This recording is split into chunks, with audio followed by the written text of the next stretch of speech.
Combattante UFC et stripteaseuse en même temps, c'est l'incroyable histoire de Vanessa Demopoulos. Si tu as regardé le combat entre Cyril Gane et Francis Ngannou l'an dernier, tu as peut-être remarqué Vanessa Demopoulos qui combattait sur la carte préliminaire de l'événement. Elle affrontait Silvana Gomez-Juarez pour son deuxième combat à l'UFC et elle s'est imposée par soumission en 2 minutes dans le premier round.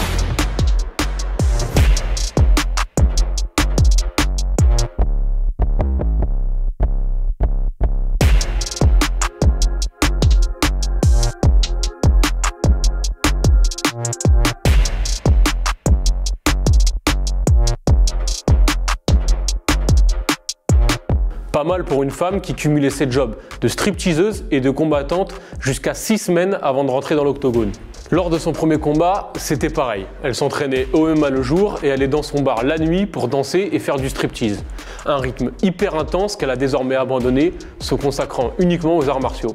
Et bien lui en a pris. À l'UFC, elle est aujourd'hui à 4 combats effectués, son bilan 3 victoires et 1 défaite à la décision. Et maintenant qu'elle ne fait plus que du MMA, elle a tout l'avenir devant elle. Mais le cas de Vanessa Demopoulos, il est loin d'être isolé. Si tous les combattants ne sont pas stripteaseurs, ils sont nombreux à avoir un autre boulot ou une activité qui leur rapporte des sous à côté. Bah ouais, c'est plutôt surprenant. On a tendance à penser que les combattants gagnent énormément d'argent quand ils rentrent à l'UFC, la plus grande organisation de sport de combat au monde. Mais c'est pas du tout le cas.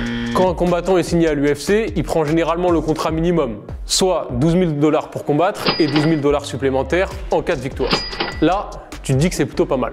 Mais non, parce qu'un athlète pro, en réalité, ça a beaucoup de frais. Il doit payer son entraîneur, sa salle, ses sparring partners, ses frais médicaux, les impôts et aussi garder de quoi vivre. Pour certains, c'est souvent très difficile de joindre les deux bouts. Mais là, tu vas me dire pourquoi ils ne sont pas beaucoup plus payés alors que l'UFC fait des bénéfices monstrueux chaque année. Tout simplement parce que Dana White, le président de l'organisation, est un chouïa radin. C'est d'ailleurs pour ça que Francis Ngannou a choisi de quitter l'UFC en janvier dernier. Still the undisputed UFC heavyweight champion of the world, Francis the Predator Ngannou. Durant ses négociations avec Dana White, il avait demandé 3 choses. Des meilleurs salaires, la possibilité que les combattants aient leurs propres sponsors et la mise en place d'une couverture médicale. 3 demandes qui ont toutes été refusées par l'UFC et Ngannou a donc décidé de prendre la porte. C'est pour ça que tu peux voir des athlètes UFC ouvrir des comptes OnlyFans ou même des sites privés. Alors c'est clairement pas le plus glorieux, mais ils en ont besoin financièrement.